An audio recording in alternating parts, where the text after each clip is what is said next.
Hi, welcome to our channel where we share the most intriguing stories. When ex-cop Daniel Rockwell bought a quiet canyon house to escape chaos, he didn't expect war to follow. No sirens, no criminals, just neighbors with fake smiles, forged documents, and a brutal agenda. This wasn't suburbia, it was a battleground, and they picked the wrong man.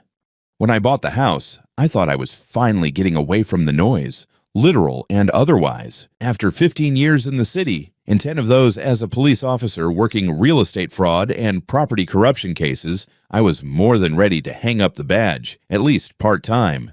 My plan was simple: raise my son, grow old with some peace and canyon air, and maybe consult a little from the sidelines when cases cross my desk.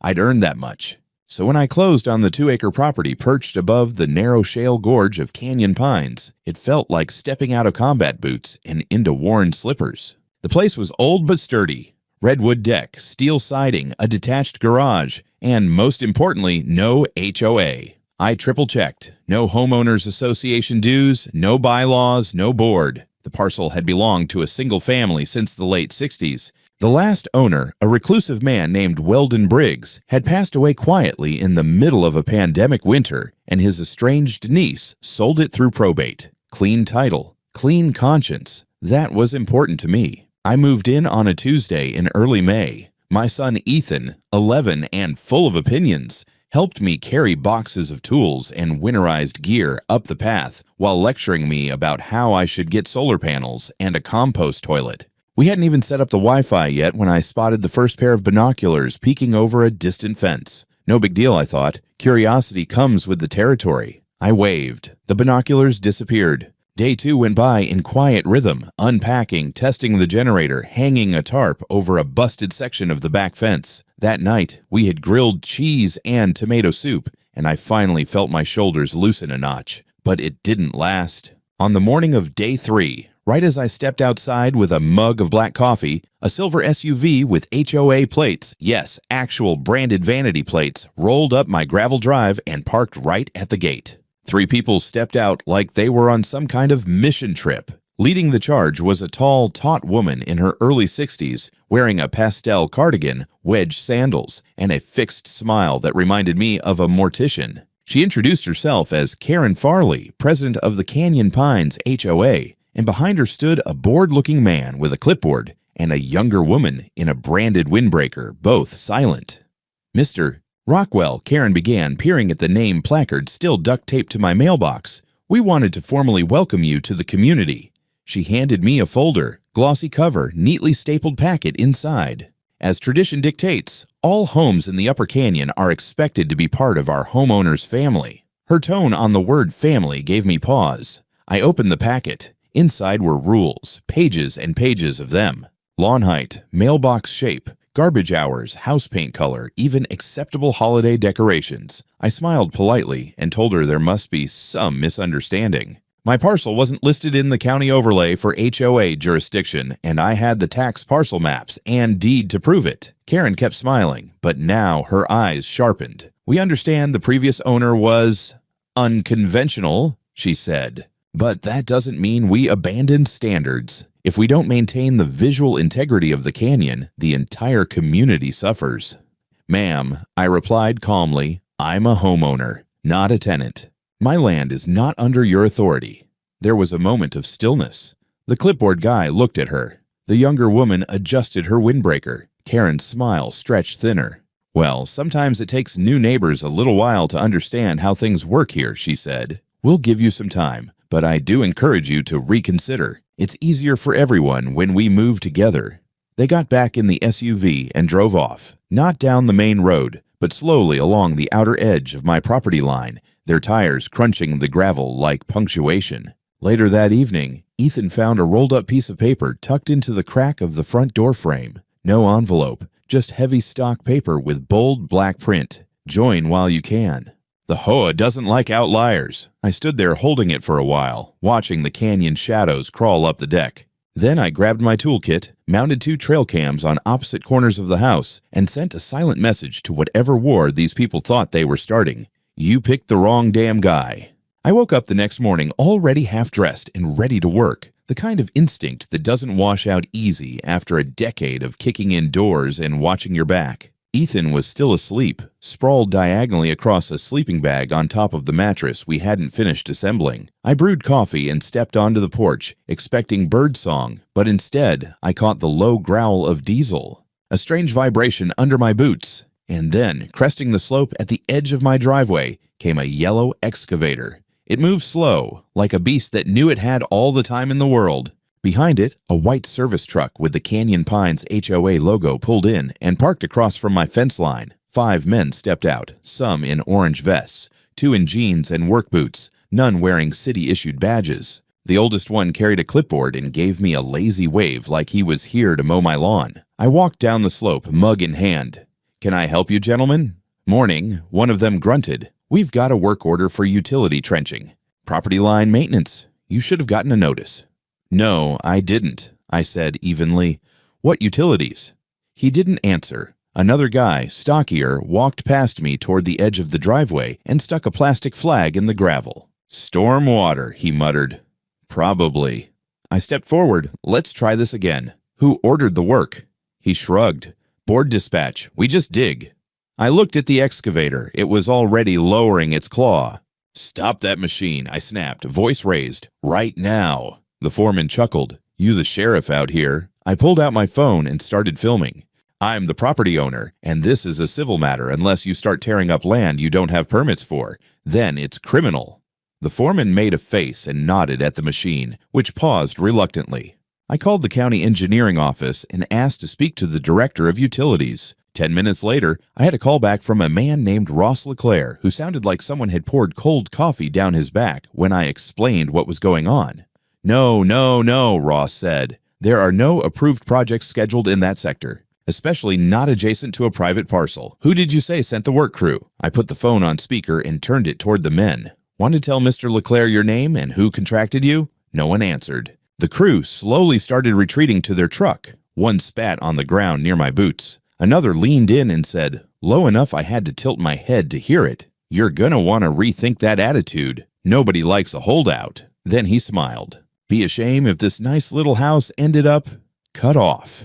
They pulled out. The excavator hissed and groaned in reverse down the slope and disappeared behind the bend. The truck followed, dust curling up in its wake. Ross called back 5 minutes later and promised to log a formal complaint. I thanked him, then walked the property edge. They'd already dug about 4 feet into the shoulder near my mailbox. Nothing catastrophic, but deep enough to suggest it wasn't cosmetic. Just enough to start a problem. I marked it, measured it, photographed everything.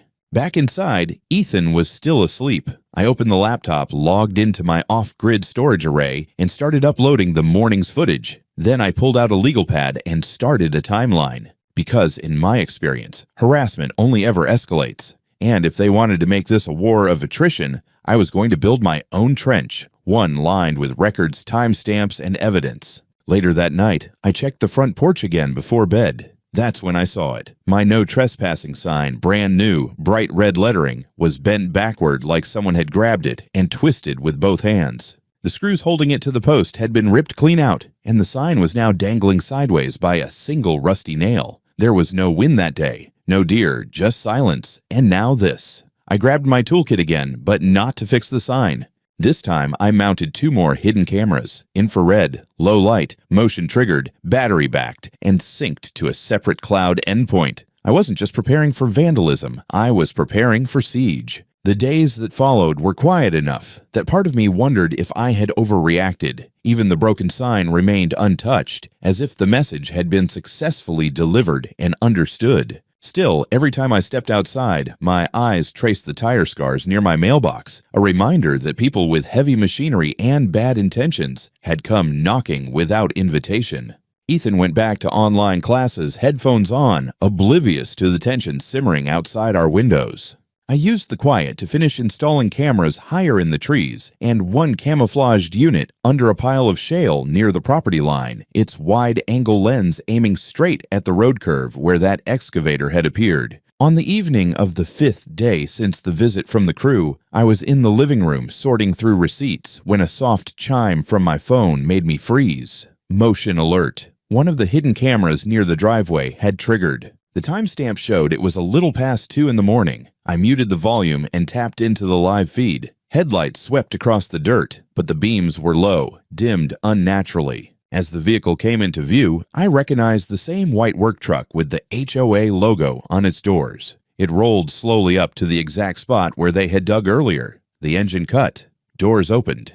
3 silhouettes jumped out, flashlights taped over to narrow the beam. One of them pointed down at the ground. Loud clanking echoed as they unloaded digging tools. Not a shovel this time, but a motorized auger. They weren't just coming back. They were escalating. I quietly slipped on my jacket and shoes. I didn't want direct confrontation in the dark, not without backup, or at least documentation. So I stayed inside and watched, heart pounding but mind steady, as they positioned the auger right where the soil had already been loosened. The machine whined to life, tearing down into the dirt and gravel of my driveway. They were extending the trench, pushing it farther inward. The motion feed switched to a second camera in my network. This one caught the side angle. And something else. A fourth person emerged from the passenger seat of the truck. A woman. Her posture rigid, her stride purposeful. Even in grainy night vision, I recognized the haircut and that predatory way she planted her feet. Karen Farley stood there, supervising like she was directing a stage performance. Her voice wasn't loud, but the hidden mic caught it through the night's stillness. "Not too fast. I want him to wake up and find it worse each morning," she said.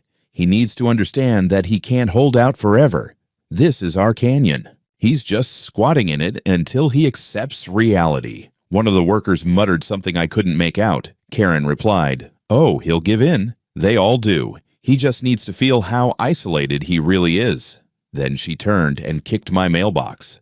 A light kick, almost playful, like tapping a prison gate before closing it on someone. As they continued digging, the camera view shook slightly. Vibration from the auger traveling through the ground and up through the trees. I clenched my fist but forced myself to breathe evenly. Every second they worked was another second of evidence piling up against them. At last, Karen checked her phone, gave a brief hand signal, and the crew shut everything down. She gestured toward the house, and all 4 of them stared straight into the dark yard, like they knew I was watching. They left without a word. When their taillights disappeared, I downloaded the footage and clipped the most damning segments. Then I composed an official complaint to the city engineering department, attaching the video and GPS metadata. I expected to sleep soundly afterward, knowing I had solid proof. But when I woke up at 7, I found a new message waiting for me. It was a reply signed by a city compliance officer whose name I recognized from a bureaucratic runaround years ago, Officer Gregory Dell. The message stated that a signed permission report had been filed on my behalf authorizing the work,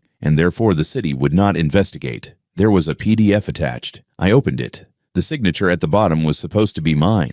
It was even a decent forgery. Looping R, a slightly crooked K, similar pressure points on the first and last letters. But the date beneath it was the part that made my stomach turn. 2 days before I even purchased the house. Someone had crawled deep into the county records and planted official-looking lies, using a tactic I'd spent years trying to expose in other corrupt property schemes. I had been targeted by amateurs with machinery, but their paperwork? That was the work of someone seasoned in dirty acquisition games. Someone inside the system. I set my phone down and took a slow breath. They had crossed a line that I knew better than most people. A line that, once stepped over, turned a neighborhood dispute into federal jurisdiction. I took my laptop outside to get a clear aerial angle of the damage. The trench was now deep enough that my truck would bottom out trying to cross it. They had not only sabotaged my driveway, they had cut me off, and they did it with a forged record to shield themselves. Sunlight glinted off the canyon as my cameras scanned the road.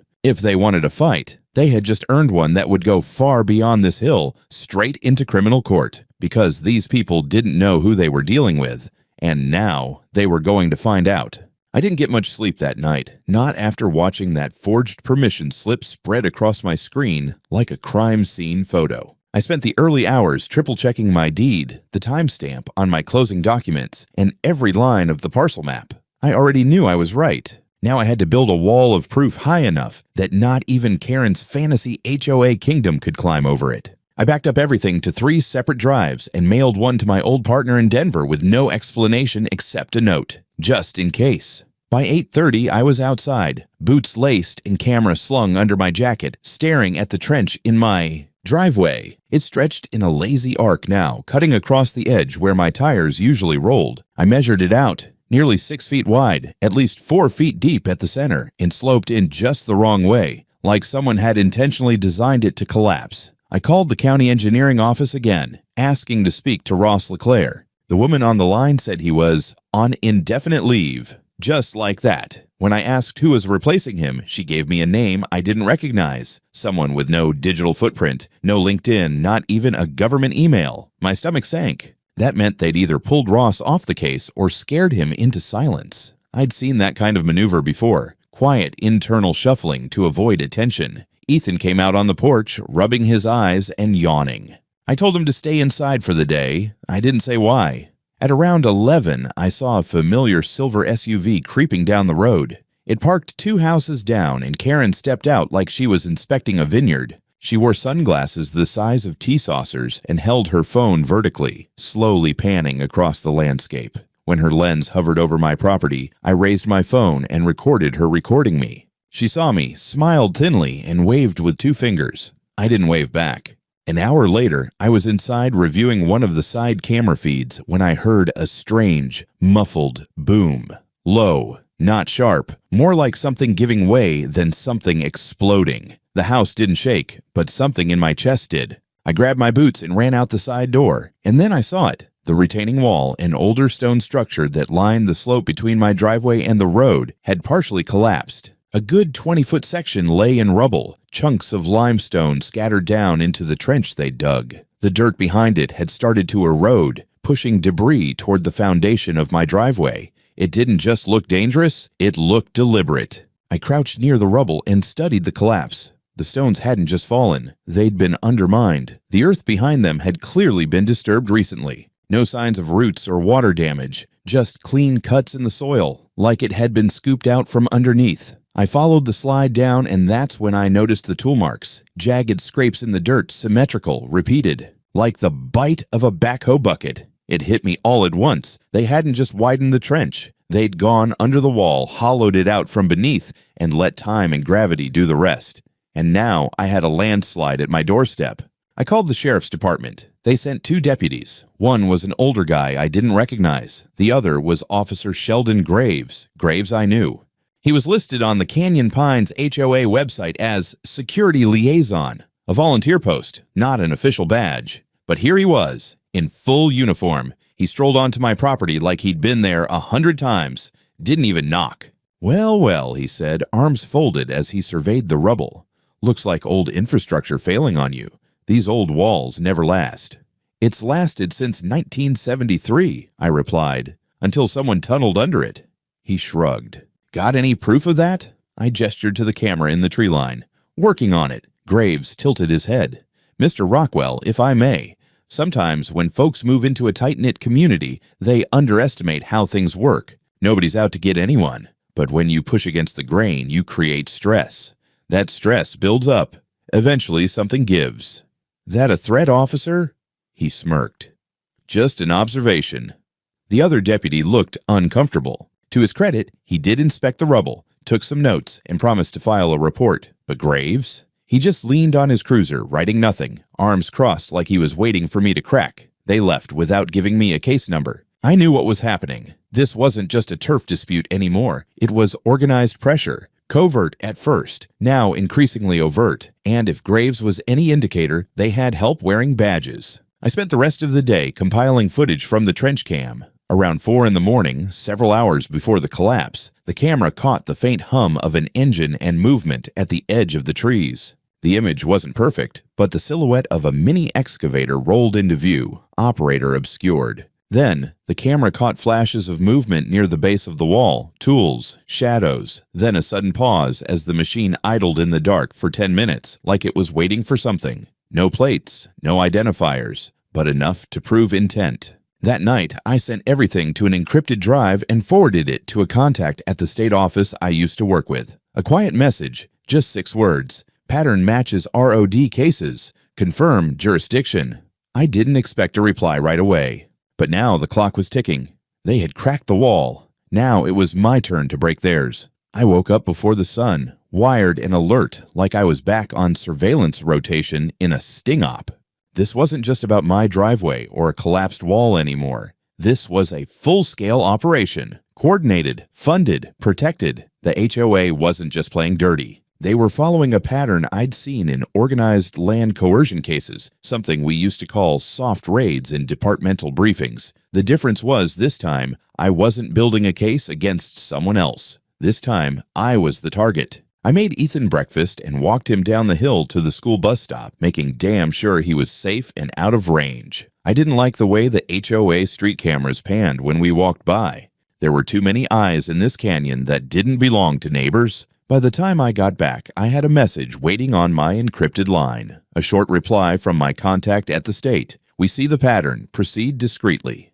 No paper trail. That was all I needed. I pulled up the camera logs from the night of the wall collapse and cross-referenced it with 2 other cams I'd placed on the opposite edge of the property. Units I hadn't told anyone about, not even my friend at the registry office. One faced the road in, the other was buried in a tree trunk with a narrow lens trained on the slope. Motion activated, silent. What they captured made my jaw clench. There, in grainy night vision green, was Karen Farley herself. She stood just behind the dig crew, her outline unmistakable even through the infrared fuzz. Her hair pulled back, hands on her hips, barking orders like a battlefield general. She wasn't just aware of the sabotage, she orchestrated it. I boosted the audio and filtered the gain. The wind and diesel hum made it rough, but the phrase was clear. Do it smooth, no noise. Make it look natural. We want him to feel surrounded, not attacked. He should start to doubt the land, not us.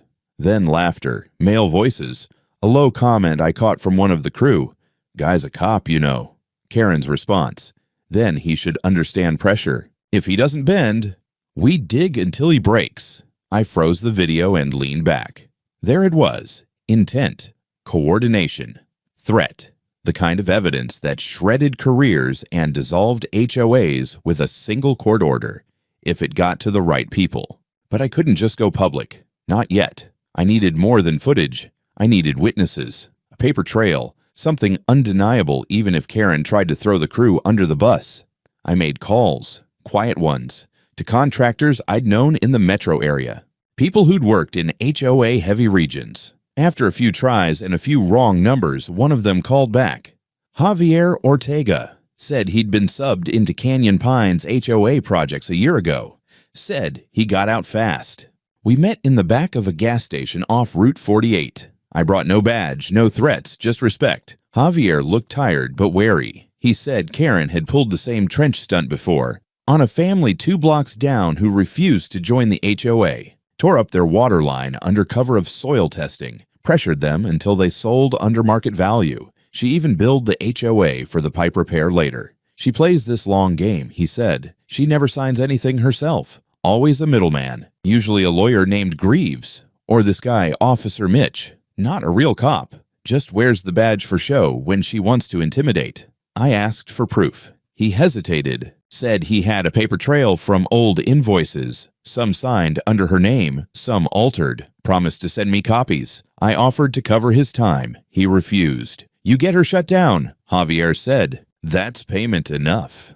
Back home, I stitched the footage together into a silent loop. Karen standing under moonlight, directing sabotage like a choreographer. I timestamped it, added metadata, synced it with the timeline from the city utilities office, which still showed no active permits. Then I submitted a sealed digital packet to an old friend in the Federal Housing Oversight Unit.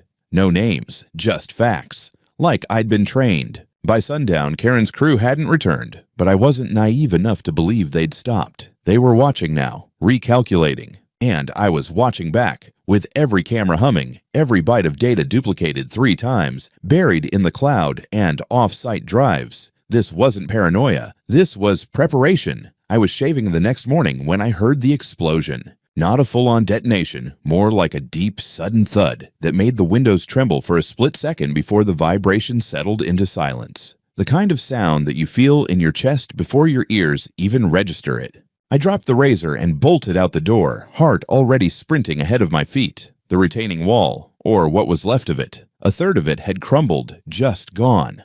The section that bordered the southern drop-off, the same part that the trench crew had been poking around near 2 nights ago, was now a messy slide of stone, dirt, and fractured earth.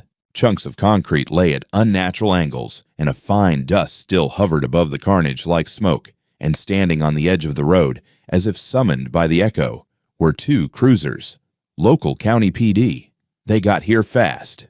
Too fast. I approached with my badge and my wallet but didn't flash it. I wanted to gauge the temperature first. The officers, both mid-40s, broad builds, stiff posture, turned toward me like they were expecting a hostile, not a victim.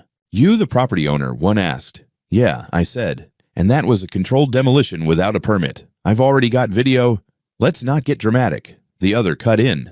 "We were dispatched for a structural incident, not a crime scene." I scanned their uniforms, no body cams, no notepads, no usual protocol for a collapse scene involving potential sabotage.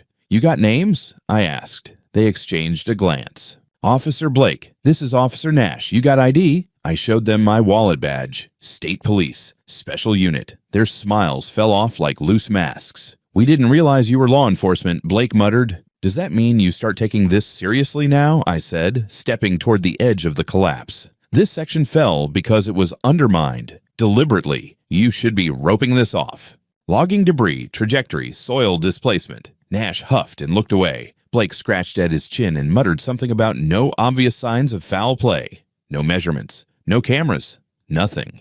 "Let me guess," I said. "This call came through dispatch, but no reference number, right? No digital trail?" No answer. "I've seen your names on HOA newsletters," I added casually. "Pine Canyon Honorary Security Committee." Now that got a reaction, not denial. Silence. The guilty kind. I didn't push. I just walked back toward the house and made a show of setting up a tripod with a wide-angle lens pointed straight at the damaged wall. I took my time framing the shot, knowing full well they were watching. Let them think I was gathering evidence for some big motion. In truth, I already had what I needed. The wall didn't fall on its own.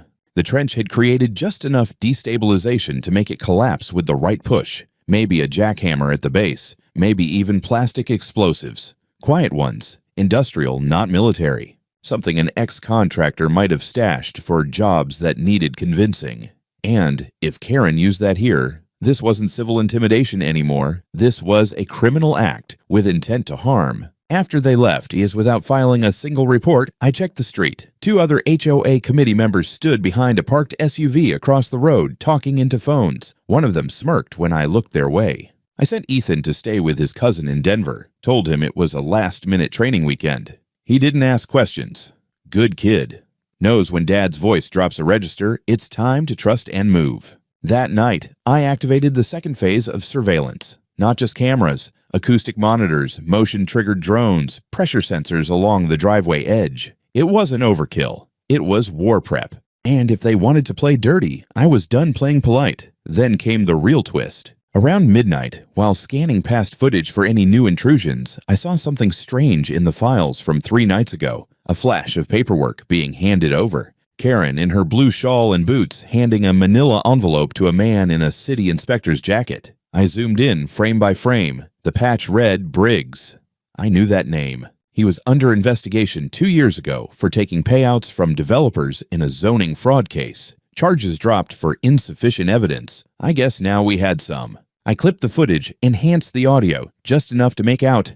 Make sure he thinks he signed it himself. If he files a complaint, we've got a copy ready to go. They were forging documents, permits, authorizations, using official channels to neutralize complaints before they reached a courtroom. I didn't sleep. Instead, I drafted a new report, one formatted like my old case files, but signed under a new identity I'd set up for this operation. I tagged every department that had a known mole, crossed names, built a network map. By morning, I had more than a case. I had a conspiracy, and I was going to take it apart, one forged permit at a time. It was nearly dusk when the former contractor called. Name was Wes Harlan, mid-50s, worked under HOA contract for 3 years, quit 6 months ago after what he called a moral infarction. Said he got my number from a buddy in Denver PD, someone who heard you were cleaning up HOA trash in Pine Canyon.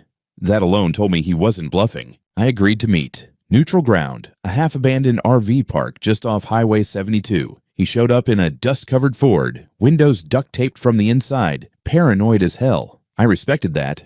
Most men who run from people like Karen Farley know exactly what she's capable of. He kept his sunglasses on even after the sun dipped below the ridge. "I got proof," he said by way of greeting, "but if I give it to you, I need something in writing."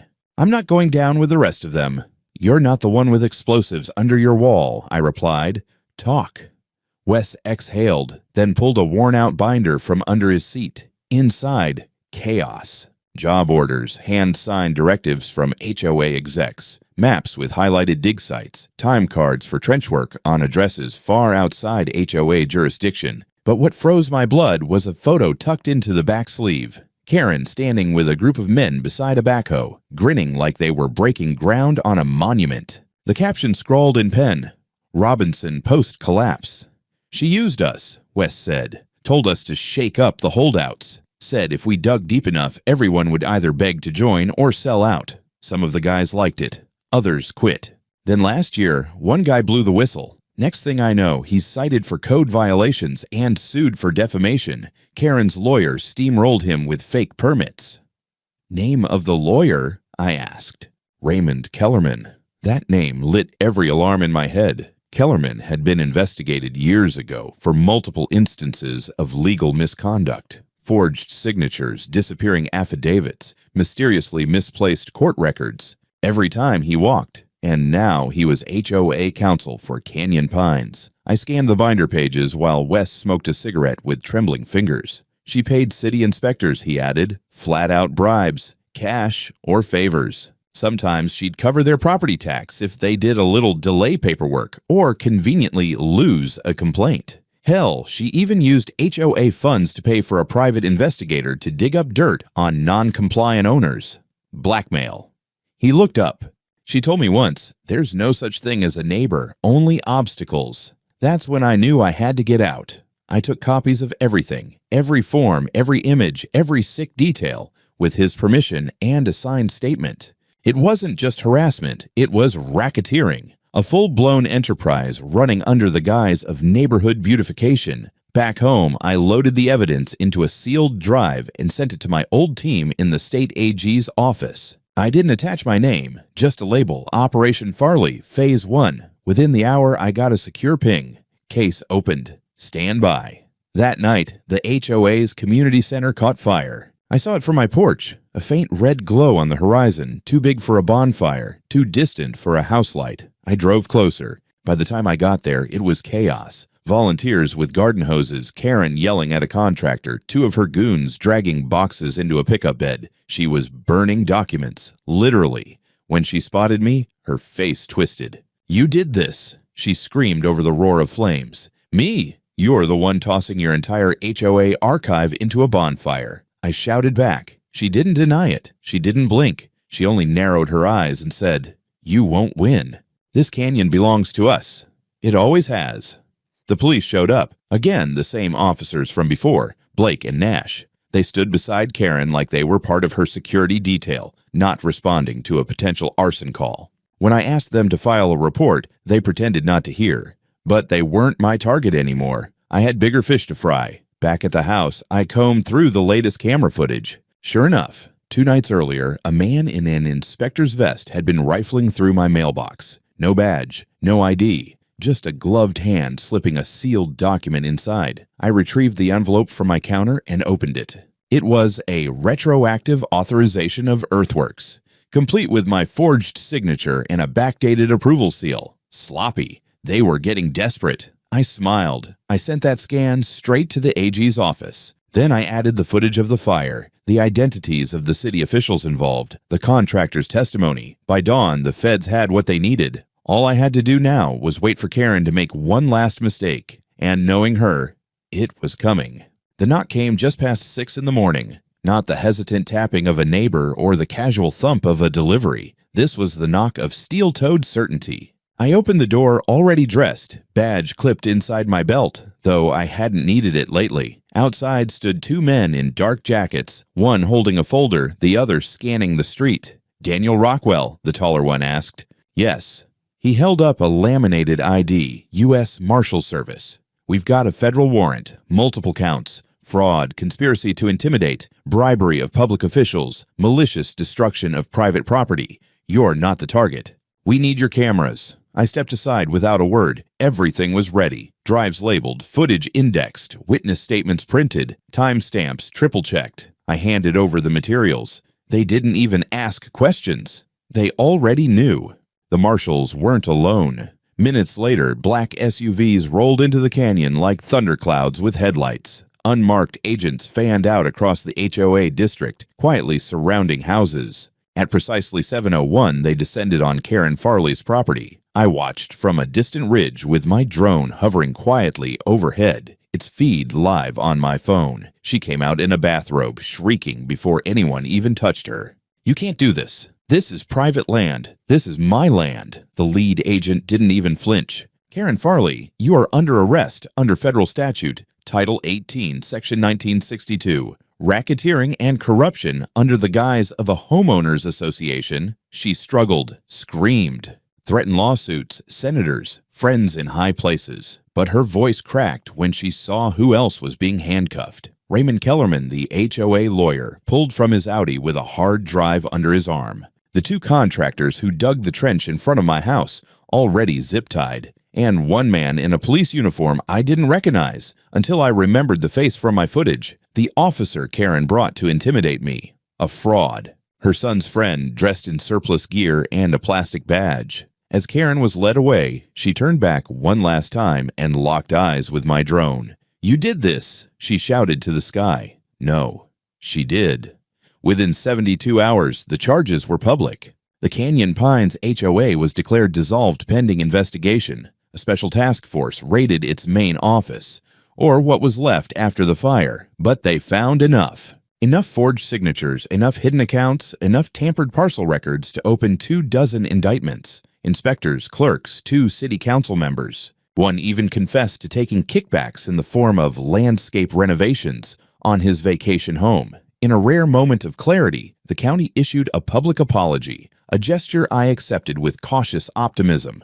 The mayor, once a puppet in Karen's schemes, resigned within the week. The trial took months, but the outcome wasn't in doubt. Karen Farley was sentenced to 14 years in federal prison for organized intimidation, malicious sabotage, bribery, forgery, and destruction of private property. She was also ordered to pay $2.1 million in damages to me.